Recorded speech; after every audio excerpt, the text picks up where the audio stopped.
Morning, guys. So we are going to work with our patterns today, and we're going to create ourselves another little animal. And this is kind of an offshoot from a little project that I do with my kindergartners when they're working on and beginning patterns. We make ourselves like a cute little snake, and we twirl it around, and we cut it out, and we do all kinds of little stuff with it. But this one is a little bit modified, and we're not going to be cutting it out because this time we are making a cute little snail. There you go. Bye. And what we're going to do is we're going to make him, and we're going to create our patterns on his little shell. And drawing him is obviously very easy. We can see just some basic shapes in here, just his little circle shell, and then we're going to spiral it in. We're going to section it off so you have some different areas in order to create the patterns. And, I mean, his little face is not hard to draw either. So I'm going to show you how to work on this. And then this gives your child a chance to practice all their patterning and then color it in for something really, really cool and really different. So let's get started, shall we? Here we go.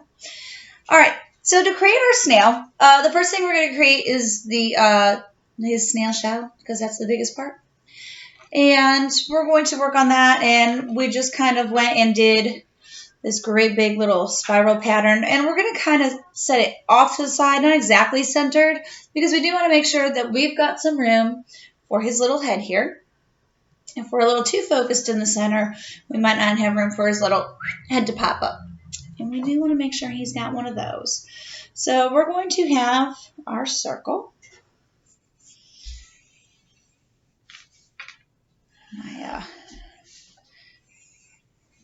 My diamonds get in the way of my table here.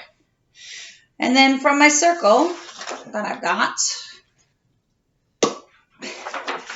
I'm just going to kind of add a little spiral in there. I want it to be wide enough. So we're about from fingertip to knuckle, about that width. So it's a little over an inch. So that the kids have enough room to draw as we come around in there and end it.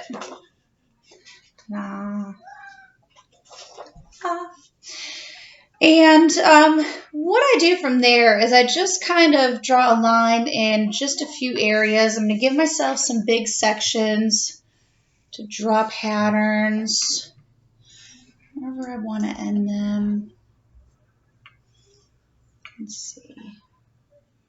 One here. And then I'll draw one. I kind of draw one in the little circle. So I just got a couple different areas. And now from the bottom, I'm going to draw a little line that scoots up. And we're going to round it off. Looks like a little hot dog popping up, doesn't he? Give him a little smile. And two little eyes that come up off the top of his head in a circle.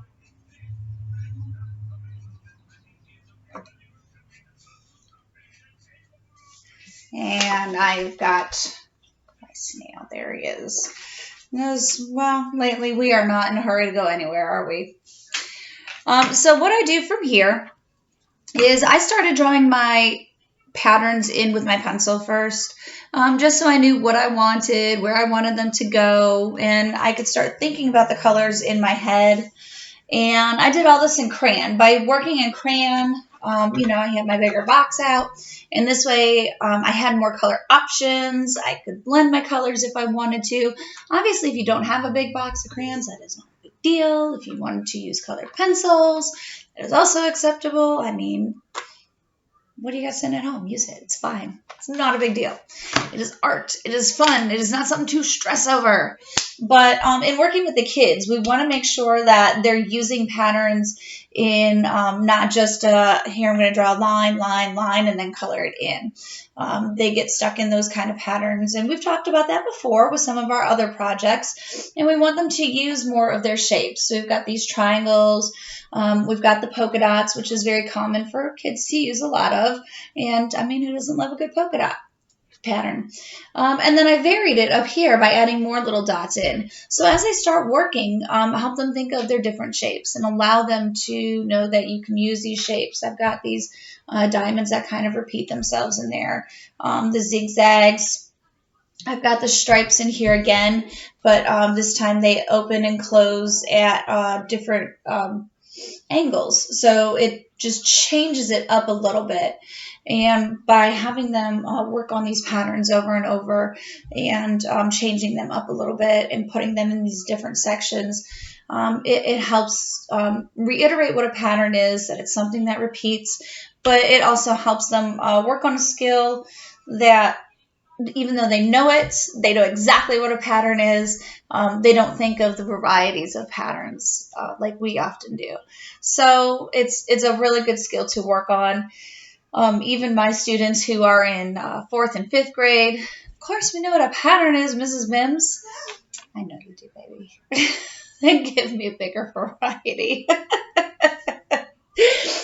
And once their brains really get going, they come up with some really amazing stuff. And like I've explained before, I'll give them folders with different examples.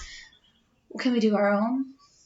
Please do, and go for it. And then once they get going, they really rock and roll with stuff. So again, a very simple drawing for someone to do. You know, if you've got little ones who just want to sit and draw with their older siblings, they may not work on patterns that are quite as complex as an older child will, but once they get going on something, you'll see an older child really do some amazing and intricate patterns, and they make me quite proud when they do stuff like that. So I hope you enjoy our little guy. You know, you can always outline him in marker to kind of accentuate any of the stuff you want, but he's yours. So once you get him drawn and you start doing what you want to with him, enjoy him, and I hope you have fun with this little project, and I'll talk to you guys later. Stay safe. Hit me up with any comments. Share your work. You can find me at Mrs. Mims, the number 1 on Twitter. That is my handle. And share everything that you're doing, or just chat. Give me ideas. I'm always there. Or you can find them below in the comments. I'd like to hear from you. And until then, next time, be safe, everybody. Love ya.